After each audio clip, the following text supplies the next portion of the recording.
Hello and welcome to the Wise Leader Virtual Summit. I'm your host, Firm Faith Watson.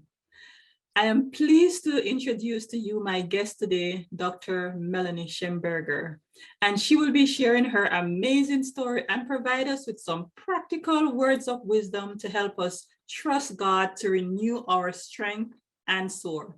Dr. Shemberger, welcome. Thank you. Could you tell us a little bit about yourself, who you are, where you're from, and what you do? Sure. I am an associate professor of mass communication at Murray State University in Murray, Kentucky. I am also serving in the last few months of my 3-year term as Faculty Regent on the university's Board of Regents. And I've been a West Kentuckian pretty much all my life. There are a few years when I lived in Clarksville, Tennessee, but I've been pretty much a Kentucky girl for a long time. Thank you. I know you have a wealth of experience, and I'm looking forward to going into your story. Psalm 75, verses 6 to 7 indicates that promotion cometh neither from the east, nor from the west, nor from the south. But God is the judge. He puts down one and sets up another. Could you share with us some pivotal moments in your journey to help us understand how our Heavenly Father has orchestrated your career? Yeah, so prior to my coming to Murray State University, I worked in public relations at another university. Mm-hmm. I've also been a news reporter. But before that, let me kind of back up. I'm going to try to be brief, but I've always been, I guess, like a nerd. I've loved school. I love education. And I guess, like we all do when we're little, we all think about the things we want to be when we grow up. And I always thought maybe I might want to be a teacher. And somewhere along the line, I became more interested in journalism, the kind of the fight for truth, being dogged and trying to gain transparency and having facts be known to people. And that became a really promising career for me. And I did really well with that. But in my career as a journalist, it was more covering school boards, doing education stories. So my paths kind of crossed. And I love being in the classroom. When I was a journalist, I would go to classes and cover some of the teaching methods that teachers were doing and seeing all the neat things that students were studying and how they were progressing in their academic skills. And I think the more I was exposed to that and around that, I thought, I really want to go back to school to earn my graduate degrees. So that way, maybe I could teach. At what level, I didn't know. I didn't know if it would be a university or maybe high school or what. So I did that. And I feel like all of that has led me to where I am today. I love being a professor at Murray State. And I'm not saying that this is it of my career, but I think God has really put me on a path to where I've always felt like I was doing some good as a journalist, but I really feel like I'm doing good as an educator. And to some extent, bringing both worlds together. My previous experiences as a reporter, as a public relations professional, and now here I am as an educator, where I'm trying to help students. Students are in difficult positions today with a lot going on. Of course, the pandemic, mental health issues, and just other things that they're struggling with. And I think God has put me in a place where I can listen to students and be empathetic to an extent where I can. If not, then definitely just being a guide for them. I think sometimes students just need somebody to listen to them. And I'm a good listener. I've had to be, being a journalist. So I just feel like all of that, I feel like he has been building me up to this point. So that's been pretty much that journey that I've had so far, and it's been a good one. Yeah. So I want to hear some pivotal moments that, somebody would just say that must be God, in terms of, you started out here and you ended up here. could you share with me what one or two that happened that, that word, I don't know if I want to say defining moments that really you knew it was really God that orchestrated that? Yeah, Give us a peek if you might. I'm trying to think of maybe a specific moment. Well, it really, without being too divulging of information, but there was a student who came to me. It was last semester, and it's funny, and I shouldn't say funny, that's not the right word, but what I mean is, I guess more ironic. A week prior to this student had come to me about some mental issues he was having. He was doing well in my class, but I knew he could do more. And so I was telling my husband about this. My husband often is my sounding board in many of the situations that I encounter at the university. And I told him about this one student. I said, he's really sharp. He comes to class, he participates, but there's still something not connecting. And he came to me and was very transparent with me about what he was experiencing. And I think I felt at that time, it was like, wow, it's those moments that, and all I could do again was be, just have that I just provided that listening to him, but I did guide him. I did say, here are some resources on campus. Would you like for me to walk you over to that office? And I'll be happy to, arrange for that. What can I do to help you? This is a difficult time for you. I don't know about all of this either, but I think we can walk together with this. So I feel like that was a moment later on that evening. I remember this. It was like, that is how I know when God has put me in positions, because he knows I'll be sensitive to these things. I don't know what it's like to go through a mental health issue. I have no clue. But what I do know how to do is to listen and to be sensitive. So I feel like it was just that one moment where, yeah, it was an affirmation that, yep, you are where you need to be. Yeah, it's just amazing to see how your journey from point A to point, I don't know if I want to say Z where you are now, because your story certainly hasn't ended, right? But how God is using you in your career.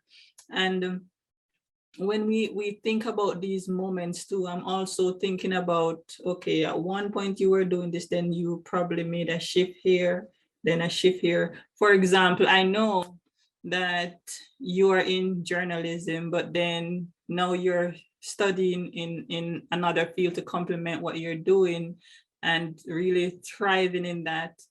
What would you say would be a pivotal moment that caused that shift, that perhaps you could see the hand of God in that as well? Yeah, that's a good question. So yes, going back to journalism and mass communication, that has always been my primary academic passion.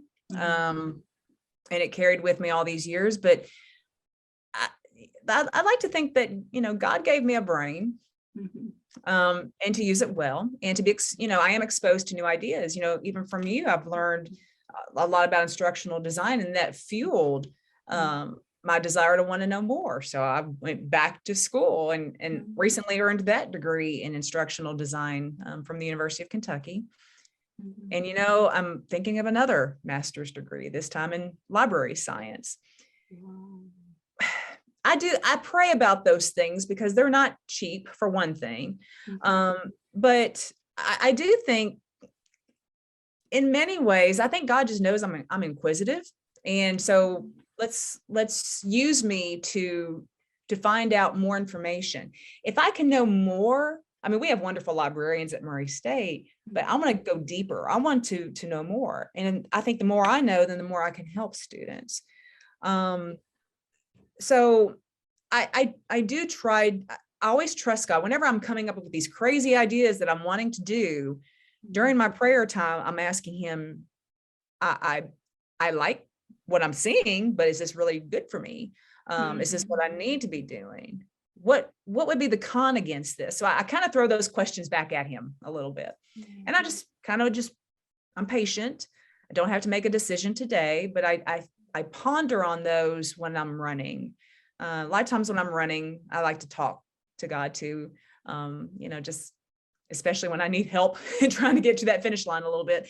Or, if I'm really having some physical, it's like, gosh, my muscles are really hurting now. So I talk to God a lot, but even in my academic pursuits, I'm always thinking, what is this necessary? And I'm feeling like it's necessary just for me, just because I'm ambitious, but really what would be the con against it? And sometimes I feel him tell me there is no con.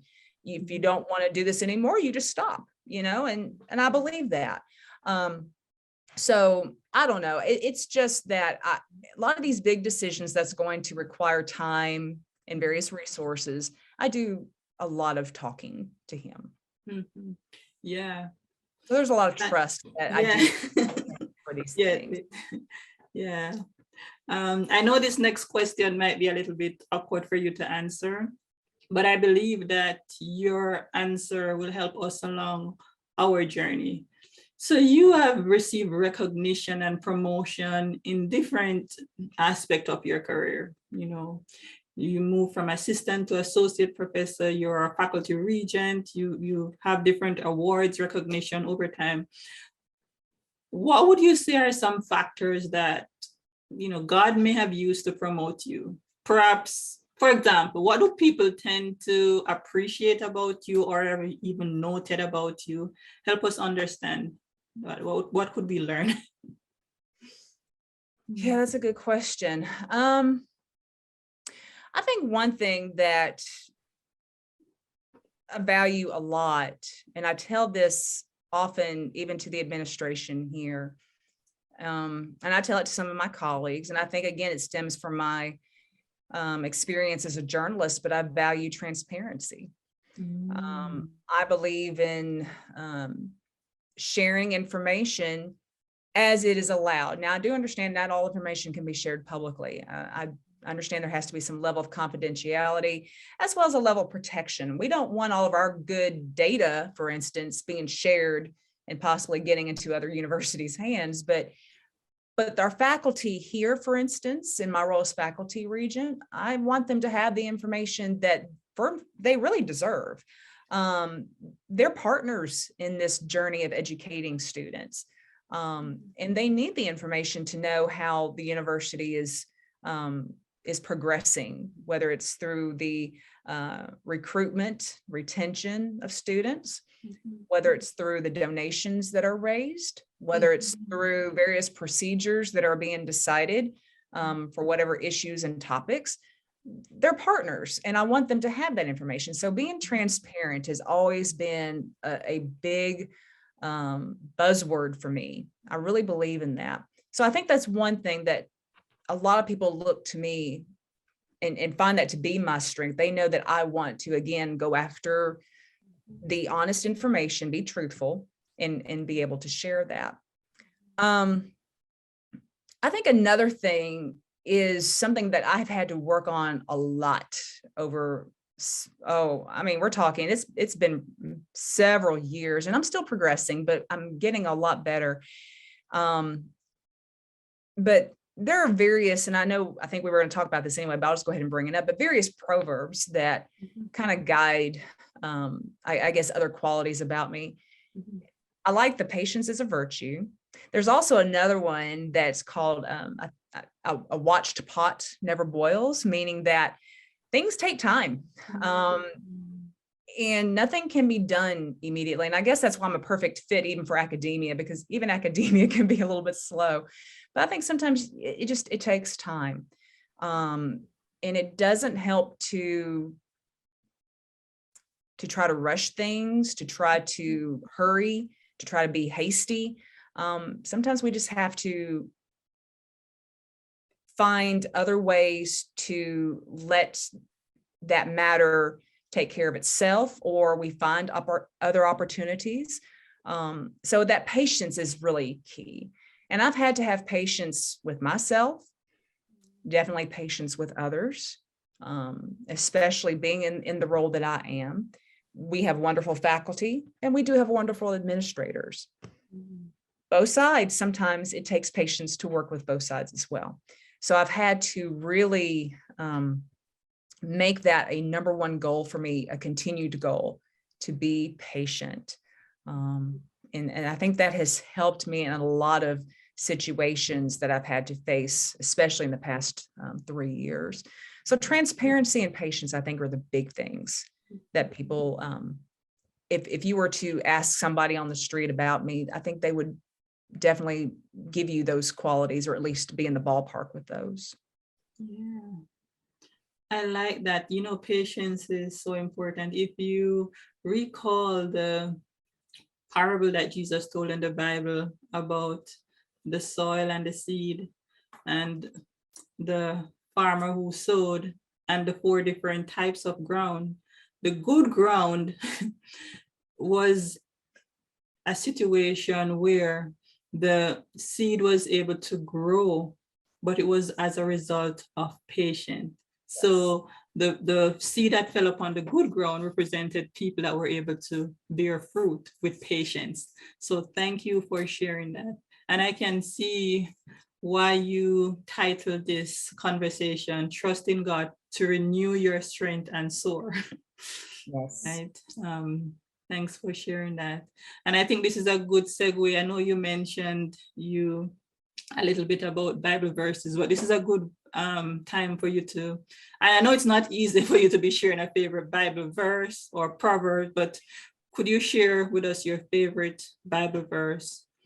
Yeah, sure. I actually have a couple. So the main one is from Isaiah 40, verse 31. Mm-hmm. But those who hope in the Lord will renew their strength. Mm-hmm. They will soar on wings like eagles. They will run and not grow weary. They will walk and not be faint. And let me just explain real briefly about that one. I'll share another one. That one really came to me more when I started running. I started running in 2008 and was in a wonderful running community. And a friend of mine shared that verse with me. And I've always, I've read the Bible, but some verses just don't come to you like others might. But this one has stuck with me. She gave me a card. I was getting ready. I was preparing for my very first marathon, and she gave me a card that had that verse. And I thought, wow, that's what it's not just running that I'm going through with that. There was a lot of things, whether it was professionally or even personally. So that verse has been my go-to verse for everything. And I think of that verse often when I'm running. I think of it often when, even when I'm in a rush, because I think that's when we do feel weary, is when we are so consumed with the things that we're expected to do. Like even for this morning, from 8 o'clock on, it's been, different meetings and appointments. And it's just that part of that time of the semester. But God keeps carrying us through, So I'm finding that I continue to, metaphorically, I'm still running, I'm still going. And I'm not growing weary because I'm putting trust in Him that He's going to guide me from one minute to the next. And then the second verse that I turn to often, and I think it goes back to my quality of patience, and I'll explain that, but it's from 1 Corinthians chapter 13. Now we see but a poor reflection as in a mirror. Then we shall see face to face. Now I know in part, then I shall know fully, even as I am fully known. And now these 3 remain: faith, hope, and love. But the greatest of these is love. And that one stuck with me when I had the opportunity to teach a Sunday school class years ago. And we studied that verse. And we were really trying to make sense of that in a lot of ways. Faith, hope, and love, but the greatest of these is love. And you've got to have love. And when we say the word love, I think a lot of people immediately think romantically, and that doesn't have to be. The word love just really means that you have a deep caring for someone. And you've got to have that, because if you have that, then you can have faith in others. Then you can hope for opportunities and hope for things to come. But you've got to have a love for yourself, and you've got to have a love for others. And it ties back into patience, because even we hear patience is kind. It has to be. You can't, it can't be boastful. So there's another Bible. So you see a lot of these similarities, but those are my two big ones that I really go to as my the words that they're part of my, I guess, spiritual diet, if you think about that. Yeah. So yeah, you talk about love. I mean, that covers it all. And a big part of love is patience, long suffering. So yes, thanks for sharing. So could you share a few lessons or words of wisdom that have helped you along your leadership journey? Sure. Well, I think one of the things, even though I just read you that verse that, the greatest of these is love, but, let's look at hope for a minute. I think you always have to hope. Even when things don't look like it's going to go your way. I was meeting with a friend last night, and I can't, again, divulge all the details of it, but she was upset about some feedback she had received regarding I'll just say an application, not for employment, but just for another opportunity. And it wasn't, and she and others have worked on this quite a bit. And she was just ready to give up. And I said, I understand that this person's feedback was not what you wanted to hear, but it doesn't seem like it was full feedback.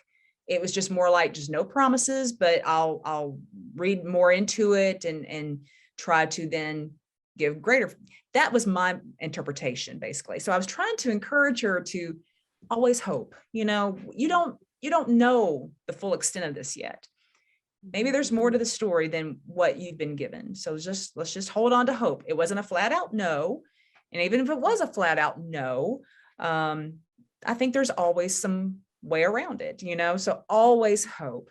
So that's one thing that even in my role as a professor and as a regent, even when I'm told no on something, I'm like, okay, or things are not going my way, I'm always hoping that maybe this is a door kind of closed for right now, because I might be on another path,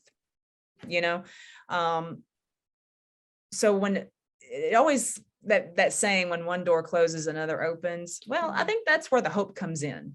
So I think that's really important. And then also another thing that I try to do, and this is going to sound probably nothing more than almost unachievable, but I do believe in working for the good of all. When I'm teaching, I want all of my students to do well, but they've got to bring in their share too. And I tell them that, but I am putting up the effort. I want every student to succeed.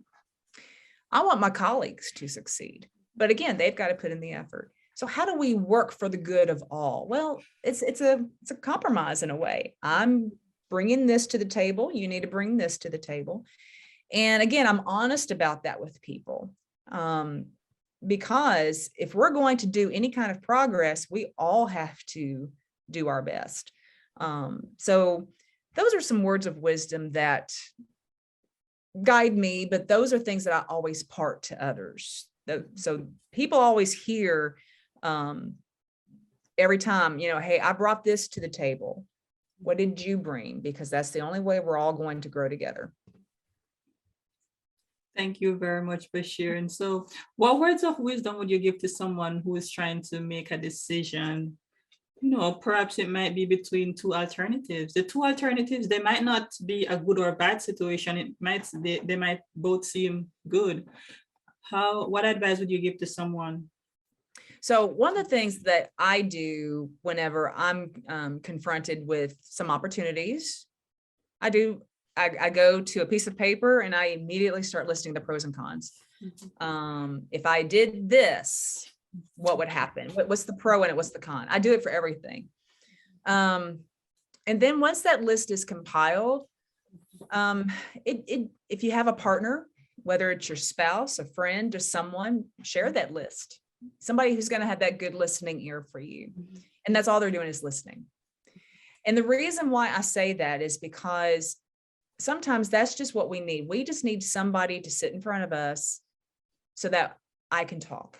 I don't necessarily, it's not that I don't want your input, but I just need you to hear me out. Okay. And then once that's done, and usually it's my husband in those cases. And a lot of times after that, then I take it, I give it all to God. It's just, okay, here's what I'm confronted with. Help me. And that's where then the patience has to come into play.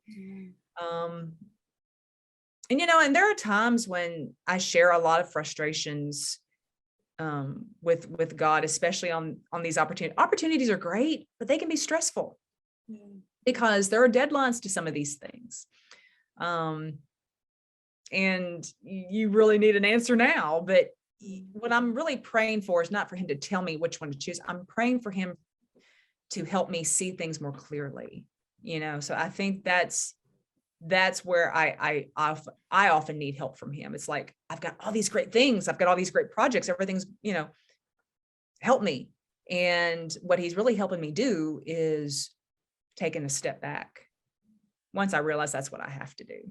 So those are some things that I would recommend to someone who has all these alternatives, whether they're good or bad, but I mean, just some alternatives, make the pros and cons, and then talk to someone, and then give it all to him.